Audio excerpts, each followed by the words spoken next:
Nice of you. So look, the first things first, I'm not going to talk about the 3 Fs, and I'll tell you why. Because, yeah, I know. Because firstly, I just thought it's a little bit theoretical for this time in the morning.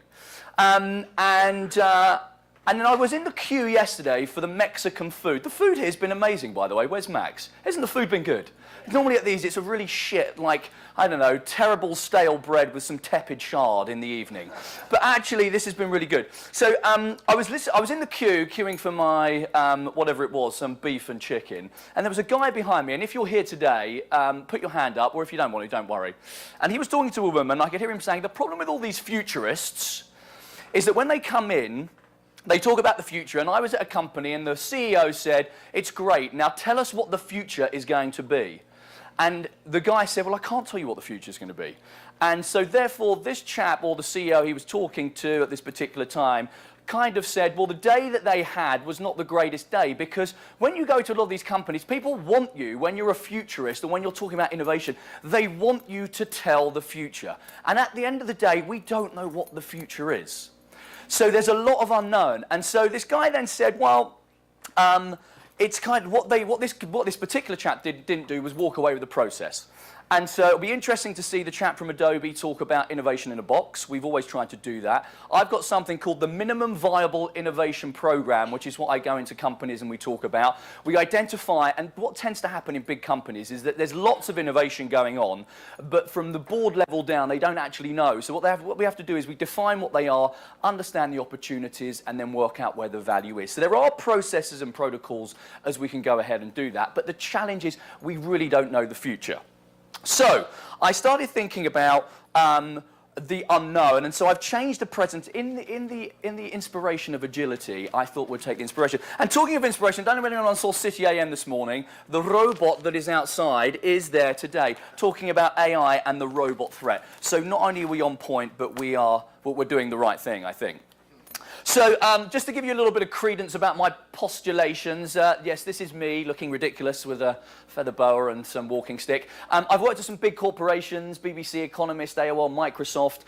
Interestingly, a lot of the people, or some of the people here that I saw yesterday, ABN AMRO, Royal Bank of Canada, and with Dan yesterday talking a lot about the 3 big areas, banking, education, and healthcare as those big areas. Banking's an interesting one. I've just recently joined the board of this company called AIX. It is an artificial intelligence platform. What we're trying to do is essentially give a little bit of transparency in some of what we call inter-dealer brokering in the capital markets. So these guys still use the phone, which is quite unbelievable in finance. They're still quite archaic, even though they've got billions of dollars.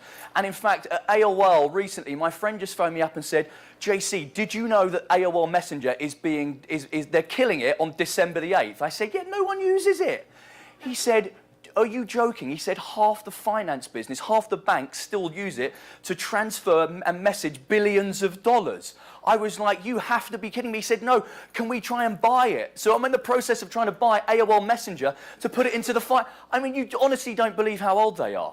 So, so we're trying to sweep up some of those old archaic businesses and bring them into the new world. And I think 2018 is going to see that. One of my companies that I've also got is Unlocked. We're a mobile advertising company. When you unlock your phone, you see content and advertising. We give you money back on your bill, or you can exchange that data. More of that later, so I don't give you so much of the corporate tax. People call me the talking beard. I still don't know why. I'm actually going for, this is the look I'm going to go for. I'm trying to get there. I haven't cut my beard for a year nearly now. I like your beard, sir. You're from Clorox, right? Yes, it's good. I like that. Just showing you that I did read your badge. So yeah, I'm going for the pie man. But in fact, this was the first photo from Microsoft, December 6, 1978. Most of the men, thankfully the women, are not hirsute. Thank you. There's a chap in the middle called Bob Greenberg.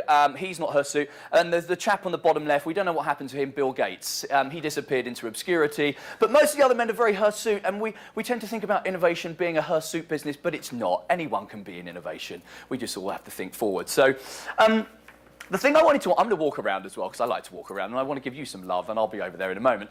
So the question I wanted to offer you is this one. So think about this, and I'll give you the answer at the end. What can data and tech buy you that money can't? What can data and tech buy you that money can't? Have a little think on that, and I will come back at the end, and I'll ask you a few questions. So I changed it up today because I was thinking, look, I don't want to talk about the 3Fs. I'll touch on that. I've squeezed it in somewhere. But I thought, let's do a peek through the lens of now in order to understand what is next. Because the questions and the reason why you're here is you want to know what's next. You want to know what is coming. But what's interesting is actually when I go into companies, the one thing I realise, and the one thing this chap telling the story yesterday, hence the reason I've changed the presentation, is because they want to know the unknown. And this chap here, you probably realise, is Donald Rumsfeld. He came out with one of the most genius quotes. He got lambasted at the time, but it was a genius quote. Here's what he said. He said, when he's talking about the war, the Gulf Wars, he said, there are some known knowns. These are things that we know. Okay, great. He said, and there are also things that we know that we don't know. So these are called the known unknowns. And then he said, and there are also things that we don't know that we don't know. I mean, this is really abstract from Donald Rumsfeld. And so it's quite interesting. So he talks about these. But actually, when you think about it, we get all head up about the future because we know there's some things that we know, and companies know their business. Then there's also some things that they know they don't know. So that's why they bring in people like us and they create innovation labs. And then there's things that we don't know that we don't know. So how do we know that? Well, we kind of think there's going to be something out there. The bit that Donald missed out, which I think is really important, there are some unknown knowns. And we just touched on there about being human. The one thing what machines can't do is they know everything. Machines try and know everything. One thing humans do is that there are some known unknowns. We know there's things that operate within our companies and within our brains and within our brands, but we don't know what those ideas are yet. So we know that we don't know. It's quite an inch. When you start thinking about it, it messes with your brain. But what's interesting is I try to define this in some type of framework to try and help people out. And I call this the now, new, and next framework. The now is what we're doing today. The next is what we're trying to do tomorrow. And then, sorry, the new is what we're trying to do tomorrow. And the next is what we're doing about a year, 2 years out. And the challenge is we always show images like this. We show the road ahead. Bill Gates wrote that famous book, The Road Ahead. And what you do is it's always a well-tiled road or well-tarred road. In fact, the road ahead is bumpy. No one's really been there before, so it's got to look a little bit like this. And I always think when we're innovators, if the road ahead has been mapped, someone's been there before. So I talk about designing with a compass rather than designing with a map. If you're using a map, you already know the landscape and someone's been there before. But if you're designing with a compass, you're designing directionally rather than following in someone's footsteps. And quite frankly, there's not one road, there's multiple roads, which is why we're always flustered as to which way do we go. The thing is, and here's the provocation, and Dan talked about this yesterday, as designers, as thinkers, as we do, we always need a provocation. So here's my provocation today. It is impossible to predict the future. When we get called in to try and work out what the future is, we do not have the answers. But I tell you what, it is impossible to predict you. So what we have to do is think about ourselves a little bit more, think about who we are, what we're trying to achieve, rather than worrying about what the future is going to create, because guess what? We are the people that are designing the future. The future doesn't exist. It is an invention by humans. So why we worry so much about something that we're inventing, it baffles me sometimes because we are the ones that are creating our own journey. So I'm going to talk a little bit today about that and then what we need to think about ourselves. So you probably all recognize this quote from The Tale of Two Cities. They were the best of times, they were the worst of times. It was the age of wisdom, it was the age of foolishness. And we currently sit in that time. Everybody is freaking out. There's so many things that we could do, so many avenues we could take, and we're reaching this uncertainty as the new normal. So when people go, oh my God, I don't know what to do, don't worry, everyone else is in the same position as you. And millennials, I think, and Gen Zers are going to reach this point where they've built themselves up to run companies and try and be successful when they're not, because if you look over time, there's only a certain level of companies that have been successful. We've got more companies being formed now, but the level of success has remained quite constant for about the last 60 years. So there's going to be more failures than there are going to be successes, and we have to try and manage that anxiety. And with that comes quite an interesting theory that I've got called the Limbic Age. The Limbic Age is how technology is affecting us. We've got three parts to the brain: the neocortex, which is our thinking part; the limbic, which is our emotional part. We've touched on that over the last day or so. And then we've got the reptilian part, which is your fight or flight. So we'll park that bit, and we talk about left brain, right brain. I don't believe in left brain, right brain, because it balances it out equally. It's not equal at all. The limbic part of the brain, your emotional part, is much bigger than the thinking part. So we're actually changing the way our brains work, and technology is changing now. I do think some of the millennials and Gen Zers are really changing the way that their brain operates, and we need different keys to open them. And let me prove this out to you. So this is a chap called Richard III. He was a king of England back in the ages. This is him now, thank goodness, because he was around in many years ago. And this is where we found him. We found him under a car park in Leicestershire, the poor fool. And what we did, they dug him up, they interred him, and they put. And in fact, did you know this for a fact? As soon as they did that, they found him in Leicestershire. Leicester City went on to win the Premiership. There is something there, people. I'm telling you. But what was interesting here is, if you look at his skull, we noticed that his mouth was different when we dug him up, because obviously they did studies to find out whether he was an amazing person or not. He was just a royal. He was just normal. And what was interesting, his mouth was very different to our mouth today, and that was because of technology. The technology I'm talking about was the fork. Over time, back in the day, people used their hands. You just talked about chopsticks. Chinese that use chopsticks, their mouth, their faces and their bodies form in different ways, because in the Western world, we tend to use forks, and so our mouths have developed differently. Our physiology has changed because of technology. And the trouble we have is that we always think about technology, as we've talked a lot about here over the last day or so, as being electronic and digital. It is not. The word technology comes from the word techne, which means essentially technique, and then ology, doing something logical. So technology allows you to do something you weren't able to do before in a way that you can do now through a piece of technology. This is an idea that I gave a gold award at the Cannes Lions last year. Fabulous idea, totally scalable. Any business can do it if you're in fashion. It's a plastic bag. You go and buy a t-shirt or whatever you want to buy, a blouse, pair of trousers, skirt, whatever it is, whatever your fancy. They give you this bag. It's from a company called the Uniforms of the Dedicated. You put something in, and there's a big trope now in society where take something home, put it in the cupboard, throw something away, give it to charity. No one does it because it's a pain in the arse. Where do I send it? Which charity? This bag, you take it home, take your t-shirt out, put it in, take one out, turn the bag inside out. It becomes a parcel that you then lick the top, put it in, throw it in the post. Takes the friction out of sending your t-shirts or blouses or what have you to another charity. Beautiful idea, totally innovative, totally scalable. Every fashion shop in the world should, or every shop in the world should be doing this in some way so you can give something back. Talking of backwards, I think in our business we look too far forwards. Again, we're all in innovation, so they say, what is coming up, JC? What is happening in the world? And you go, well, this is what I think is going to happen. We don't spend enough time looking backwards. And I tell you what I did recently. I talked at a CEO conference in London, and a couple of things came out of that. One was I was so surprised at how old, fuddy-duddy and fusty some of these people are. One guy was like, I don't trust anyone to work from home.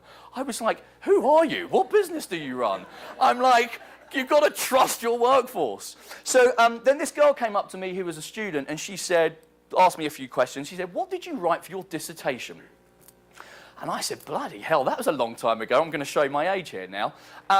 And I said, you know, I did it on how new media technology affects the political process. And it was back in 1998, 1999, and New Labour in at that time. So I went home that night, and I found it on the shelf. It was a Tuesday night, and I thought, I'll just flick through the next morning. I read the whole thing all Wednesday morning, had a coffee, took me a couple of hours, and there was three things that came out of it which I thought were interesting. The first one was it was bloody good. I was actually really good at 18, 19. And so that surprised me. It got published by the FT. I'm not going to blow smoke up my own ass, but why not? I'm on stage and you're listening to me. It got published by the FT. The second one was, it was interesting to see where my ideas began to form. In 1998, 1999, I started to see the nut kernel of the ideas that I've taken through all of my career to where they are now. So actually looking back informs you as much as looking forward, and if not, it really helps you decide how we design the future. The third one was, it was all about convergence. My conclusion of this whole thing was, the only time we're ever going to get to really understanding where we're going with the future, how we merge technology and humanity, is around convergence. And I specifically talked about the internet and TV at the time. But it was interesting. So I urge you, whilst we're in this conference always looking forward, what's next, please take some time to look back. Look back at the history of your companies and your brands and the history of your CEO and yourselves, because it can inform you moving forward. And when we talk about merging, the one thing I've done, one of the things that I always look at in my life is how I'm an artist, but I work in the technology sector, and I try and bring those together. And as a design thinker, you look at things in a different way. Most people see the red and the purple, if red was creativity and purple was science, at two ends of a linear spectrum. In fact, they're very close together. Think about it like your partner. Some days you love them and hate them. Some days you hate them like this, but then love is so close. Love, hate, love, hate. They're both together, one in the same thing. They're not that far apart, love and hate, and neither's creativity and science. When we merge those together, really interesting things can happen. And the trouble with banks is that they're all science, science, science. They need a little bit more design and a little bit more creativity. And when we start thinking about where we see those signs, where do we look for? I have this theory around Hollywood movies being 20 years too early in terms of the currency that they create. And in fact, some of the best ways of us looking forward to define the future are Hollywood movies. And I kid you not. So I don't know whether you remember back in the day, Inner Space, this was about 1982, 83. Again, I'm aging myself. 1982, 1983. This was all about nanotechnology, shrinking robots down to put into your body. Fabulous movie. AI, all about robots. And has anyone seen Blade Runner? Has anyone seen Blade Runner 2049? Fantastic movie, one of the best sequels I think I've seen. Interestingly, they're still using screens in 2049. What was interesting about that, they've taken the 1982 version of 2019, and then they've done the 2017 version of 2049 and taken the same future where screens still exist. I don't think screens will exist in 2049, but when you're creating a movie, they've got to look at something. So anyway, I just thought that was quite interesting. The great thing about Hollywood movies and fiction is fiction tends to be more true than non-fiction. Because guess what? We start to use our imagination in really interesting ways. And science fiction is the tissue that brings these ideas together. Because you can be a little bit more imaginative and crazy, but it also brings the science in, and we allow it in this context of creating these movies. And there's three areas that I think that when we're thinking and we're trying to explore and collaborate that make us particularly human. So exploration, collaboration, and imagination are the things that make us particularly human. These are we've got algorithms and machines that go out and explore and discover, but also humans it's a particular human trait. We talk about collaboration, that's all that we've been talking about the last day or so. Collaborate. Humans are one of the only species on Earth that collaborate with other people that they don't know. It's very unaware in other species that they collaborate. They normally stay with friends or they stay within their social graph. Humans can work around the world with anyone, people that we don't know. In fact, sometimes, as we know, that's better. And then the final one is imagination. This is the one thing that machines will struggle to try and pull together, all three of those in a row. And in fact, I use this as an easy way of filtering people who come to work for me or who I go to work for. If they don't have those three traits, those three human traits, I tend to not jump into working with those people. So I'm just going to run through a couple of then ideas about where I see the future going, because I feel like everything we've done over the last day it's been great, but it's not necessarily been looking forward to some of the things that I think we need to think about. So one of them is the rise of the Giga city. We live in London today. I'm sure many of you travel. If you've ever been to China, there's cities with over 50 million people. I just did something with the Dubai Futures Foundation, and we work with China Construction. China Construction has 50 million employees. I'll say that again, 50, that's nearly the entirety of everyone in the UK. You can't imagine the size of these companies. And what we're going to start to see as we move forward is the rise of what we call the Giga cities. We're going to go up, and it's going to be slightly crazy because a lot of these buildings are going to happen very quickly. There's going to be an exponential building of these cities through 3D printing. 3D printing obviously exists today, but we come up with silly little things like, you know, plant pots, or this looks like it's slightly 3D printed. Great, it's all about fashion at the moment. When we start moving into 3D printed buildings, we'll be able to construct buildings within a very short space of time. And actually, what then comes from a design perspective, as you guys probably know, this is the Guggenheim Museum in Bilbao, architect Frank Gehry. You'll be able to see a lot more interesting design because of the parametric design. We're able to go straight from ideas in architects' heads through lasers to then cut materials in exactly the same cost as we build normal buildings today. So you'll start to see much greater design in architecture and much cheaper and going up much quicker. What does that mean for how we live as we move forward and how we work? You're going to start to see us working in multifunctional spaces. So be careful, your bathroom will become your kitchen. They're going to need a lot more Dettol. And you'll be sleeping in the same space. If you've seen Blade Runner 2049, he literally lives in a studio flat, and it will operate. That is exactly what's going to happen, because space is going to be at a premium. But when we start working with holograms, and I'll move on to that in a minute, and everything becomes much more virtual, you don't necessarily need the geographic space, hence the reason we're going up. I'm glad you're agreeing with me. Thank you. That's always good to see. The other trend that I see building is obviously intelligence in the cloud. So as we move forward, you're going to start to see much more around the public cloud, which is where Google and Amazon and Microsoft and IBM are all in. But the private cloud, I think, is going to become more and more important to us as people. So how we understand and manage our own data on a personal level is going to be really important. So they just did a study, well, they didn't recently do, it was about 2 years ago, they did a study, MIT did a study in Trento, Italy, where they allowed this small community of people to own their own data. Imagine that. And then the people that own their own data could trade on an exchange which brands they gave that data to. And guess what? When you can trade your own data, you actually trade it more often than when you don't know anything. In fact, everyone in this room now, you probably don't know how much you're worth to Facebook or how much you're worth to YouTube. On average, each person in this room is probably worth about $200, or let's call it pounds, £150 per quarter to Facebook. You don't know that, but that's how they use your data. We're going to be moving into, when we get to the private cloud, me owning my own data, me deciding whether Facebook needs to make that money on me, or whether YouTube may, or where I want that money to go, or how I trade my exchange. And that will all go up into the cloud. Intelligence will be there at the click of the button. We already do that with our phones today, but it's going to get more. We'll be able to plug into the cloud. I've only got 5 minutes. Crikey, I've been talking. Right, let's go quickly then. Storage. Storage will no longer exist because we don't really need it. Machines learn, and therefore we don't need as much storage. DNA will become your storage. We're doing this already. You can fit all the world's knowledge into a van that holds DNA. So all your DNA will be held, all your storage will be held in your DNA. Quantified to the cognified. I talk about we're in the age of do. So there's a lot of things. We don't mind machines turning our lights on and our heating when we get home, but actually we don't want them thinking. We're going to be moving from the quantified, understanding all the data we give ourselves, to the cognified, actually thinking on our behalf. And we've started to see this. Last week, they were able to understand, I think, well, I can't remember what this bird was. I'm going to call it a chaffinch, but it's not. But let's just call it a bird. They were able to interpret the intent of the bird song before the bird sang it. That's today. So you can start to imagine how we're interpreting, and I don't want to say the thought police, but we're interpreting thoughts.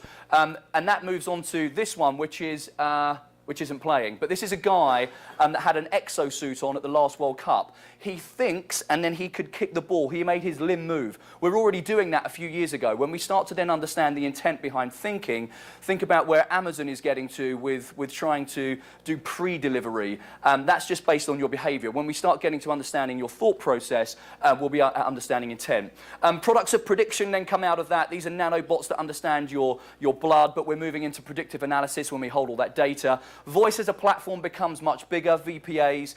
My wife works for Amazon. I get all the prototypes for Alexa. They're getting more and more advanced. It's actually really interesting. Look how similar the circle in her looks like Cortana. Again, life imitating art, art imitating life. As we move into the augmented life, it will become much more augmented. You'll see a kaleidoscope of interesting data in an AR world. This will probably be through a contact lens or through glasses that project onto your retina. It certainly won't be Google Glass, but our lives will be changing. And as you go through, can you give me an extra couple of minutes, just as if thank you. This is an interpretation by a Japanese artist of a slightly dystopian future. But you can see there's a woman on a bus. This is based in Colombia. She's talking to her inspiration guru. He's giving her some slight updates as to how to live her life. She's then going to ask a question in a moment. But as you see down here, what's interesting, you've got the incoming calls, you've got your job level on points, you've got a couple of messages here.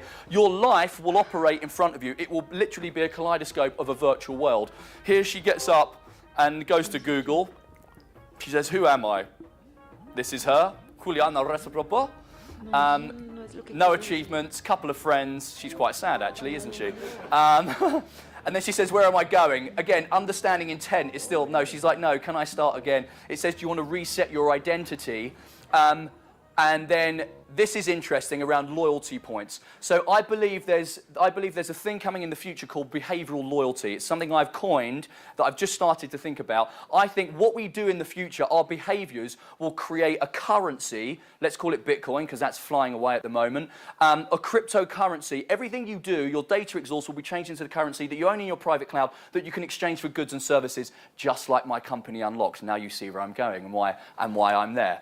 I'm going to whip through some of these at the end. Humanized robots. It's amazing how, as we just talked, I showed you on the front of City AM today, robots are taking over. There's a very funny video here from Boston Dynamics, which I can send round to the guys who can then send out. As soon as you start adding a funny voice, you humanize robots very quickly. There was when they started getting robots to go and pick up mines, and it blew a leg off, the colonel became emotionally attached to that robot because it blew the lot. We're very quick to get humanizing robots, and that will happen quickly. Everything on the outside will move inside to our body. So we're moving from wearables and hearables to the insidables. We're going to be putting everything in our body. So everything that we see, all the technology that exists out here, computers, phones, will be moving inside our bodies. And how long have I got? Should I just keep on going? Okay, I'll keep on going for a little bit. And so this is the big theme. Creativity is the new productivity. What you're starting to see with most companies today is that they're going to wring as much productivity out of you as possible over the next 20 years before we get to general purpose artificial intelligence.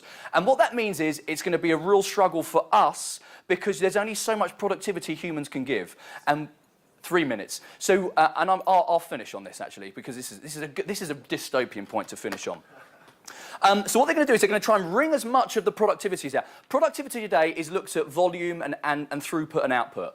But my theory is that we have to change the productivity measure to be creativity because A, it's much more human, and the machines are going to be much better at designing productivity than we are.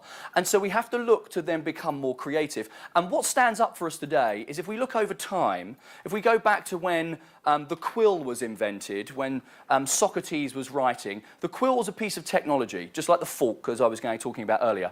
And ideas and creativity were allowed to flourish. If we go and look at the Gutenberg press, we were able to then distribute those ideas. If we fast forward to the 1970s, when technology became miniature with cameras, you started to see the rise of the Hollywood Brat Pack, Spielberg, Coppola, creating movies that we'd never seen before, back to my Hollywood analogy of earlier. And I believe we're on the cusp of this new wave of creativity because we've invested in infrastructure, we've invested in cloud, and all the banks have invested in all of this back-end great technology and having all of this at our disposal. But the one thing we're actually missing today is that creativity. And I think there's going to be a huge wave of creativity which will eventually become the new productivity.